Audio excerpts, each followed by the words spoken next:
Salut les pirates! Ce chapitre 1156 de One Piece, intitulé Idole, est tout simplement un ovni dans l'histoire du manga.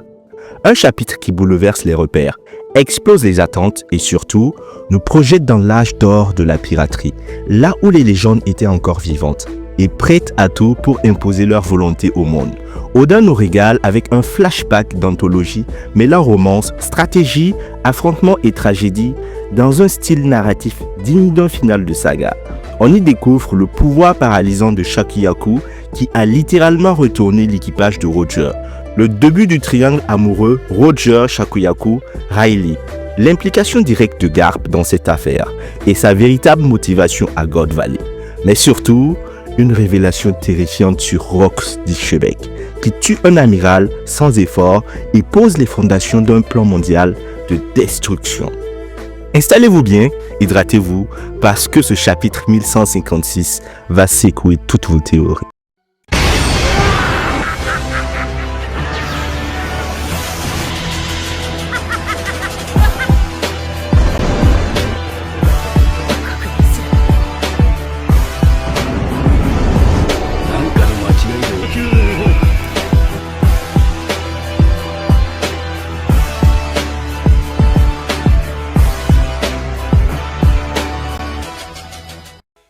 On ouvre avec une double page couleur à couper le souffle.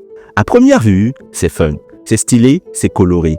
Mais comme toujours avec Oda, chaque détail est un indice. Au centre, Luffy joyeux et insouciant. Autour de lui, Zoro, Sanji et Nami dans des poses dynamiques comme des enfants jouant aux pirates. Mais regardez l'arrière-plan. Goldie Roger, Silver Riley et Scooper Gaban les observant dans une posture calme mais intense. C'est un passage de témoin symbolique, comme si Roger disait à Luffy « À toi de jouer, gamin ». Encore plus symbolique, les autres membres des Mugiwara sont miniaturisés, assis sur les épaules ou cachés dans les vêtements de Luffy. Cela signifie une chose, Luffy porte littéralement le poids de son équipage comme Roger avant lui. Ce clin d'œil visuel montre que Luffy n'est plus un simple successeur. Il est l'égal de Roger, prêt à porter le monde sur ses épaules. Au début du chapitre, on va directement à Amazon Lily, mais dans le passé. Avant Boa Hancock, avant même que les Kuja soient craintes comme des guerrières impitoyables, elles étaient des stars planétaires. Gloriosa en était la capitaine et Shukuyaku sa seconde. Mais ce n'était pas qu'une affaire de force. Les Kuja étaient vénérés, admirés, regardés comme des divinités vivantes pour leur charme, leur élégance et leur charisme guerrier.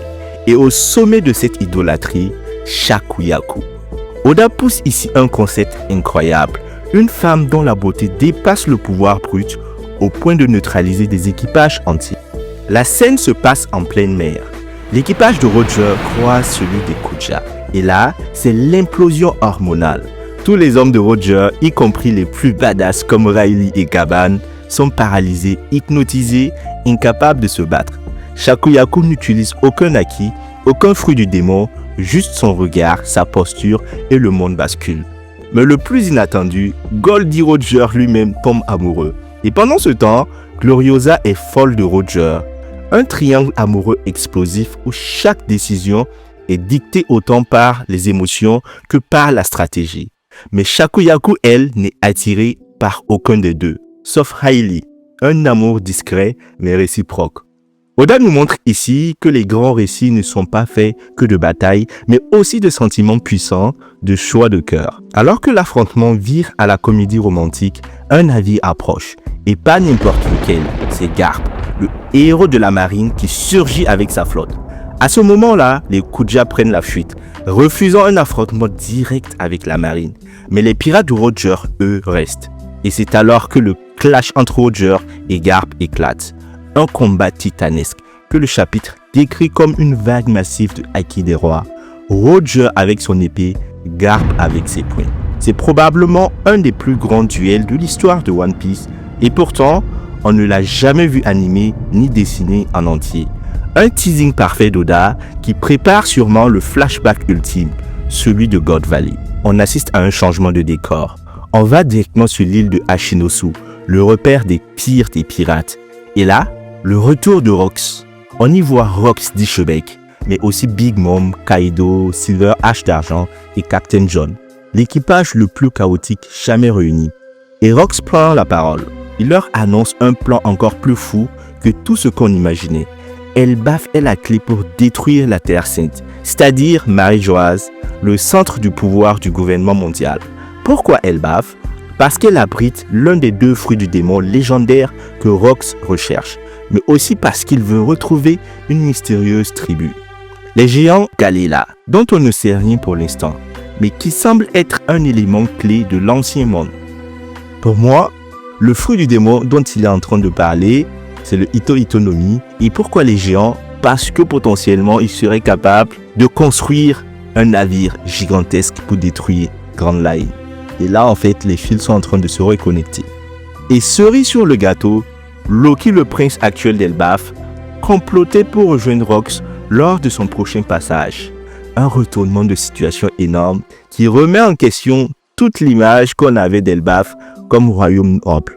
Les amis, le passage où Garp et Roger étaient en train de se battre redéfinit totalement la hiérarchie de puissance de l'époque.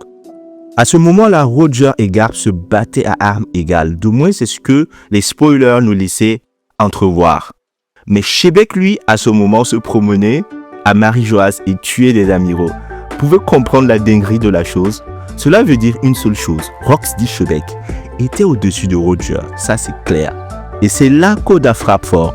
Il nous montre que Roger, malgré toute sa légende, n'était pas le plus fort de son époque. Le véritable monstre, le vrai cauchemar du gouvernement mondial, c'était Shebeck. Mais cette montée en puissance ne vient pas sans résistance, car une seule personne sur ce champ de bataille a été capable de stocker Rox, ou du moins de lui tenir tête quelques instants. Cette personne, c'est Harald. Ce n'est pas rien.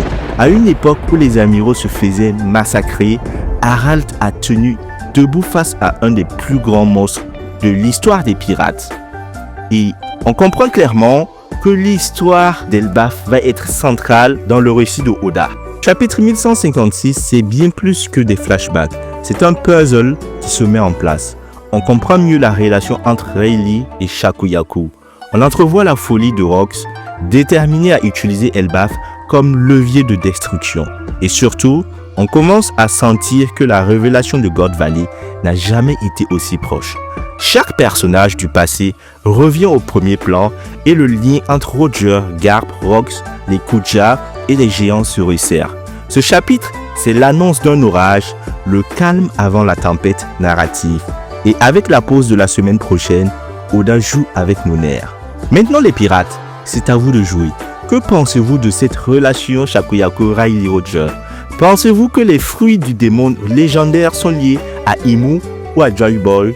Est-ce que Elbaf va être le théâtre d'une nouvelle guerre mondiale? Et surtout, Oda va-t-il enfin nous révéler God Valley dans le chapitre 1157? Dites-le moi en commentaire, je veux lire vos meilleures théories. Likez la vidéo si vous l'avez kiffé. Abonnez-vous pour rejoindre l'équipage. Activez la cloche pour ne rien rater de mes prochaines vidéos 100% One Piece. On se retrouve très bientôt pour encore plus de théories, de combats et de révélations folles. Jusque-là, que le Haki des rois vous accompagne et que le One Piece soit avec vous.